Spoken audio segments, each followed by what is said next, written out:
Hello दोस्तों, कैसे हो आप सभी। आज मैं आपके लिए कहानी लेकर आई हूँ, ममता भरा आंचल। आज रागिनी के शाम से पेट में बहुत दर्द हो रहा था। सासू माँ ने उससे कई बार कहा खाना मैं बना देती हूँ, पर उसने मना कर दिया। वह नहीं चाहती थी उसके बच्चे अपनी दादी के आसपास भी आए। 6 महीने पहले शांति देवी को उनका बेटा गांव से अपने घर ले आया था। कहने लगा, माँ आप अकेले अब कैसे रहोगे। जब पापा थे तो मुझे चिंता नहीं थी, उनके ना रहने पर आपको अकेला नहीं छोड़ सकता। पहले रागिनी और उसकी सासू माँ की जब भी वह गांव जाती या वे उनके पास मिलने आती, आपस में अच्छी बनती थी। 2 साल पहले जब से रागिनी के पड़ोस में अदिति रहने आई है, उसने उसकी विचारधारा बदल दी। वह अपनी सास के साथ भी अच्छा व्यवहार नहीं करती। और जब पता चला कि रागिनी की सास उसके पास रहने आने वाली है, तो कहने लगी, अपने बच्चों को ज़्यादा उनके पास मत रहने देना, नहीं तो पूरा दिन दादी के ही चिपके रहेंगे। न रागिनी के 12 साल के बेटे और 10 साल का बेटा था। रागिनी ने जैसे तैसे खाना बनाकर बच्चों को खिला दिया और सासू माँ को उनके कमरे में दे आई। पेट दर्द बढ़ता ही जा रहा था। उसके पतिदेव काम पर से आए, उसे दर्द में देखकर अपनी माँ को कहे, मम्मी रागिनी को एक बार डॉक्टर के दिखा के ला रहा हूँ, चला जाता है। डॉक्टर ने कहा, पेट में इन्फेक्शन बहुत ज़्यादा है, इन्हें कई दिन घर का खाना खाना पड़ेगा। डॉक्टर साहब हंसकर कहते हैं, लगता है रागिनी जी को बाहर के खाने का कुछ ज़्यादा ही शौक है।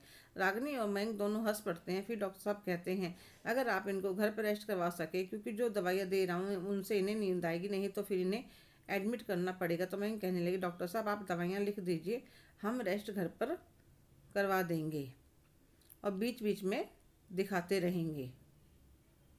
घर जाकर वह अपनी माँ को सारी बात बताता है, तो वह कहती है, बेटा कोई परेशानी नहीं है, रसोई मैं संभाल लूँगी, अब बहू के खाने पीने का भी पूरा ध्यान रखूँगी। अगले दिन से बच्चों का रागिनी का के खाने पीने का और आराम का पूरा ध्यान रखती है। रागिनी को ठीक होते होते 10 दिन लग जाते हैं। रागिनी देख रही थी सासू माँ कितने प्यार और अपनेपन से उसका ध्यान रख रही हैं। वह मन ही मन अपने किए पर बहुत शर्मिंदा था कि वह अपनी सासू माँ के साथ कैसा व्यवहार कर रही थी। अगर वे नहीं होती तो उसके बच्चों का उनका कौन ध्यान रखता। आदित्य ने एक बार भी हालचाल भी नहीं पूछा था। अब उसके आराम होने लगा था। रसोई में सासू माँ के साथ हेल्प करने लगी थी, पर वे उसे ज़्यादा काम नहीं करने देती थी। बहू अभी कमजोरी बहुत है। रागिनी, बहू कुछ दिन और आराम कर लो, फिर तो तुम्हारा घर है, तुम्हें ही संभालना है। रागिनी एकदम से सासू माँ के पैरों में झुक जाती है। मम्मी जी, हो सके तो मुझे माफ़ कर देना, यह मेरा नहीं आपका घर है। मुझसे बहुत बड़ी गलती हुई, आगे से ऐसी गलती कभी नहीं होगी। आप तो इस घर की धूरी हो। हम सबको बड़ी मुश्किल से आपके साथ रहने का मौका मिला। मैं आपके आंचल के सुख से अपने आप को और अपने बच्चों को वंचित नहीं रखूंगी। सासू माँ रागिनी को उठाकर सीने से लगा लेते। रागिनी के पछतावे के आंसुओं ने दोनों सास बहू को फिर से एक कर दिया था। हेलो दोस्तों, कैसे हो आप सभी। आज की कहानी आपको कैसी लगी, कमेंट करके ज़रूर बताइएगा।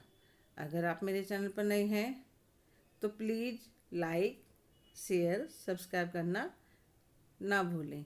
धन्यवाद।